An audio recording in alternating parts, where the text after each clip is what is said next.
Okay, one of the FAs that we're going to be doing.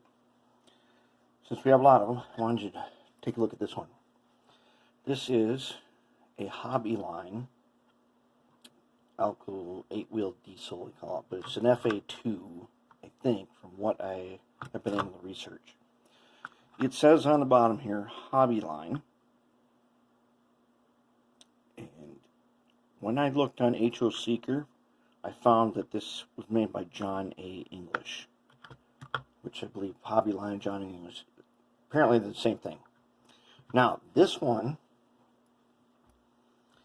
is probably earlier than 1955, because something I read was you had to put the decals on. Some are screen printed. I'm not sure about these yet, but based on the cracks I see in them, this might have been one of those early ones that came as a kit, because there was instructions for it as a kit, and you had to put on decals, and some of the letters are actually kind of crooked. And it even has a Hobbyline decal. Pretty neat, but we're going to totally restore this thing and rebuild it. How about we break it down? Let's see if we can do that.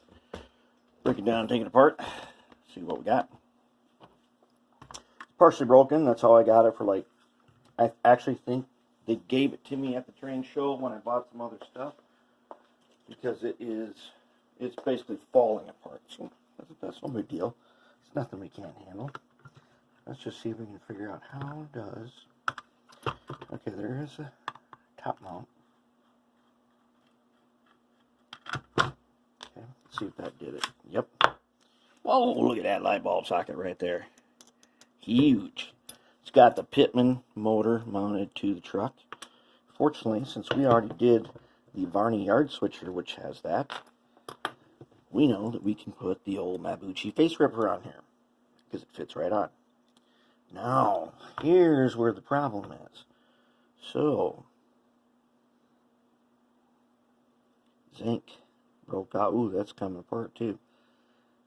This might have that zinc problem. They call that pest or something, where zinc starts to fall apart.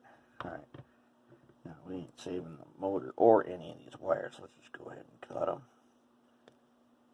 since we don't need them. And the tube's in pretty good shape. Yeah. Maybe not that good a shape.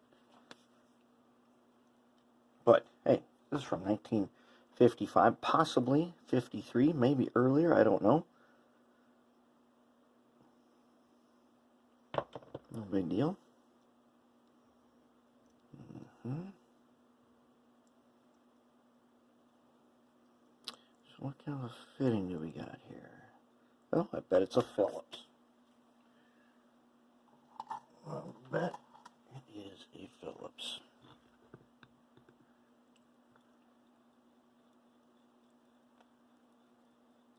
Yep, it is a Phillips. Put that guy out of there.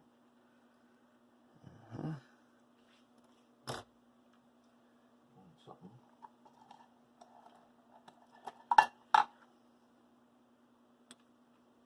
There we go. So, well, that's all there is to it. Basically, it needs to be cleaned up. So, it's going to be going to the ultrasonic.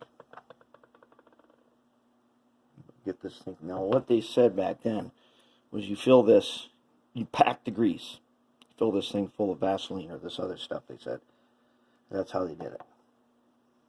And we're going to use our stuff on it, and we should be just fine. There it is. We got it broke down. And then we're going to add that in with the other one.